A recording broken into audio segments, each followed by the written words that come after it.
आज जिस तरह मुख्यमंत्री प्रदेश वापस पहुंचे और उन्होंने आते ही जो पत्रकार वार्ता की है, उससे लगता है कि सरकार न केवल स्वर्गीय श्री विमल नेगी के मामले पर बल्कि किसी भी मामले पर कभी भी गंभीर दिखाई ही नहीं देती है। 18 मार्च को इंक्वायरी जो है वो कॉन्स्टिट्यूट होती है, जो एसीएस होम है उनके द्वारा जो की जानी थी, और वो उसके बाद जो है वो 7 अप्रैल को उसकी रिपोर्ट जो है वो सौंप देते हैं। तो एसीएस किसको रिपोर्ट सौंपेंगे? मुख्यमंत्री जी को सौंपी गई, और उसके बाद जो है वो 14 मई तक वो फाइल कहाँ रही सेक्रेटरीट के अंदर, किन विशेषज्ञों के पास गई, और 14 मई को टिप्पणी आती है कि आप जो है विमल नेगी जी की जो मृत्यु हुई है उसके ऊपर जो है जिन अधिकारियों पर कार्रवाई हुई है पहले ही, आप जो है उनकी भी सुनवाई करिए। तो ये फाइल इतने दिन कहाँ रही,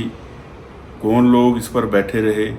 ये भी जो है सीबीआई को जांच करनी चाहिए। और उनका ये कहना कि जब मैं टूर पर होता हूँ तो मैं किसी से कोई चर्चा नहीं करता, ये पहली बार मैं देख रहा हूँ कि प्रदेश के अंदर कोई मुख्यमंत्री ऐसा कह रहे हैं। जहाँ भी मुख्यमंत्री टूर पर जाते हैं, जो भी अर्जेंट इश्यूज होते हैं उनकी फाइल्स जो हैं वहाँ पहुँचाई जाती हैं, ताकि वो उसका संज्ञान उसके ऊपर ले सकें, उसके ऊपर जो भी अगली कार्रवाई होनी है उसको कर सकें। लेकिन ये क्यों इतनी देरी की गई?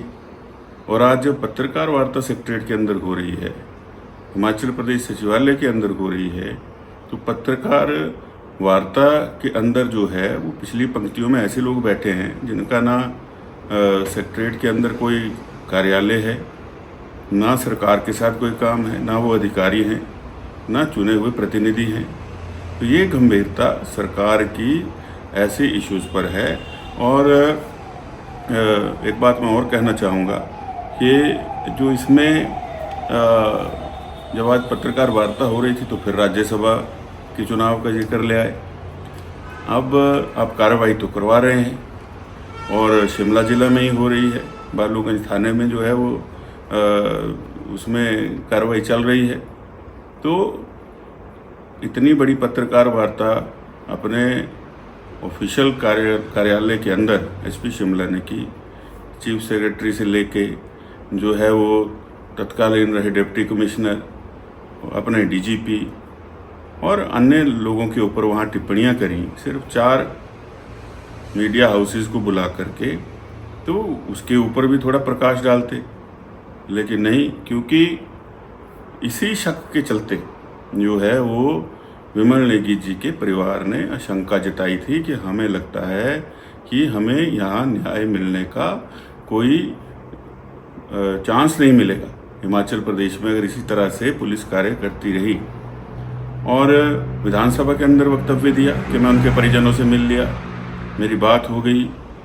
और मैं सब कुछ ठीक कर दूंगा, मेरी रात को बात हुई। तो विधानसभा के अंदर बोली गई बातें जो हैं, अगर उससे भी वर्तमान में मुख्यमंत्री जो हैं वो पीछे हट जाते हैं, एक तरह से मुकर जाते हैं, तो इससे पूरा पता चलता है कि सरकार जो है वो इस मामले को लेकर बिल्कुल गंभीर नहीं थी। और तो और आज जो है वो उच्च न्यायालय के ऊपर भी टिप्पणी कर दी कि जो वहाँ पर माननीय न्यायाधीश है उनको क्या करना चाहिए, क्या नहीं करना चाहिए, और न्यायाधीश जो है वो हिमाचल के ही होने चाहिए। तो ऐसे गैर जिम्मेदाराना बातें जब किसी प्रदेश के मुखिया करेंगे तो उसी से समझ जाना चाहिए कि ये पूरे का पूरा इस प्रदेश के अंदर कोई सरकार नहीं चल रही है, एक तरह से ये मित्र मंडली का पूरा माफिया राज है।